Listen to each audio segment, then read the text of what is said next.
Hi, welcome back. This is Stacy. This is the Gesundheit Kitchen. Today I am here with my friend Hans. Yay! In our last episode, we talked about snacking, and he made this delicious tofu hummus.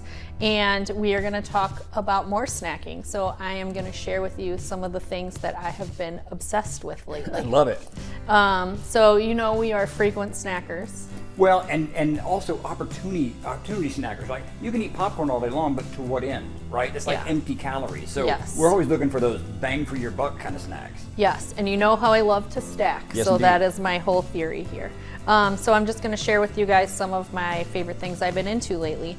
I don't know if you've heard of these things, these Ella's Flats, but they're little seed crackers, and 3 of them has 8 grams of protein in them. I've been enjoying them with some pimento cheese. I don't know if you guys watch the Masters every year, but pimento cheese sandwiches are really a jam.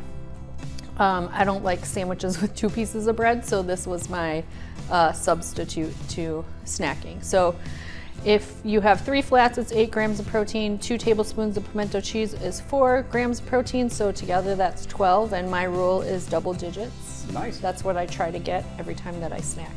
So pimento cheese and Ella's Flats. It's also good with like chicken salad and tuna salad. I've been eating that lately too. My next favorite thing is shrimp cocktail. So you don't usually get enough cocktail sauce so that the sugar is an issue. Right. But if you want to buy your own sugar-free or low-sugar cocktail sauce, you can do that. But shrimp cocktail is a really, really, really clean, easy way to get a lot of protein in it.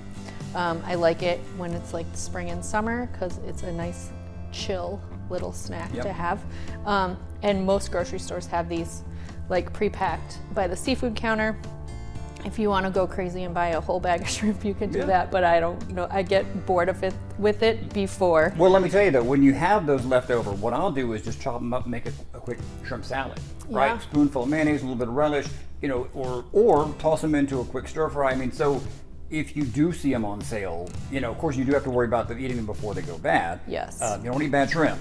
No. But if you're buying frozen that are already pre-cooked, just take out what you need for that day, and any leftovers, you would take the tail off, of course, if you're going to chop it up.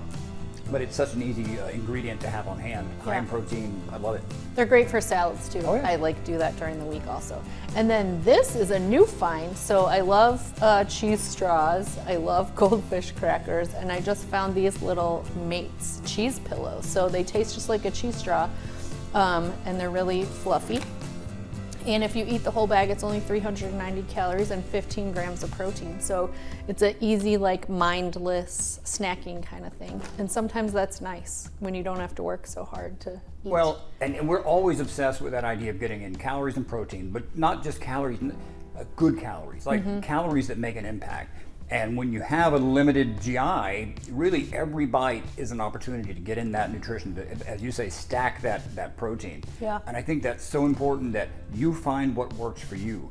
Now, I know some patients, when they're fresh off surgery, they're having problems with lactose initially, but when you're using an aged cheese, aged cheddar, or in this case, again, aged cheddar, the bacteria in that fermentation process breaks down a lot of that lactose, right? So it takes that, it's a polysaccharide, is that right, polysaccharide? Yes, and turns it into a monosaccharide, which just makes it easier to digest and doesn't cause all of the gas problems and upset your belly. So if you're worried about the lactose, try an aged cheese when you're having your thing, and cheddar is one of those. So. Yeah, another great one would be like the cheese whisks, like the little baked cheese twirls that they have too. I didn't get any of those today, but yeah.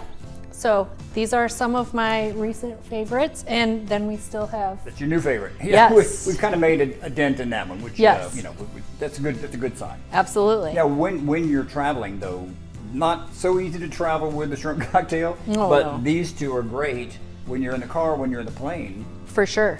And the fact that these can go well with lots of other things too that are accessible is really helpful. Now, while we're standing here, I have to ask you, I get asked this all the time, and I'm sure you do too, somebody who doesn't understand how the human body works, and they say, wait, if you don't have a stomach, how do you eat?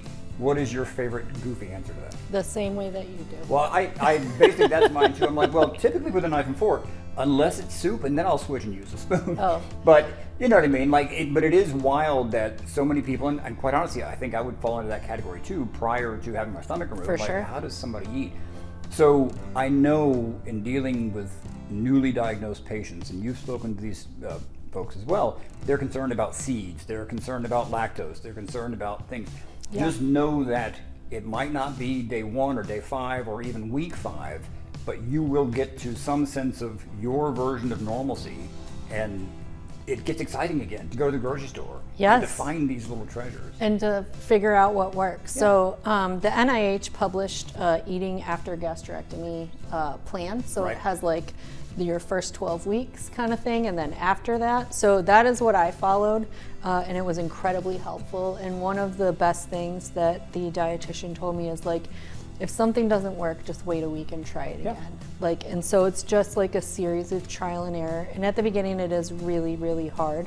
But you do find things that work, Yep. and you find workarounds, and you find a way, like we do with everything. We do. So, yeah, there's lots of options. It's And- just how creative. And always remember that you are a population of 1, right? And so For sure. what might work for 10 other people might not work for you, or vice versa. Yeah. And so there is going to be that sometimes painful trial and error, but you got to do that, right, to get to that point. So, Yeah, I think one of the cool things too is protein is such all the rage these days. So there are constantly new things that are coming out that are higher protein, high in fiber, that didn't exist Yeah. a year or 2 ago. So I think more people are getting on board with how we eat, Yeah, ironically. that's right. So the market is shifting, which is pretty awesome. Yeah, those opportunities are out there. So, well, thank you for sharing. There's 2 new ones for me for sure, and we will make quick work of them. Well, thank you for joining me, Hans. Oh, I thank you. appreciate it. Nice. I didn't have to do anything. I love it. Thank you guys for joining us. It's Stacy from the Gesundheit Kitchen, and we will see you later. Take care. Bye.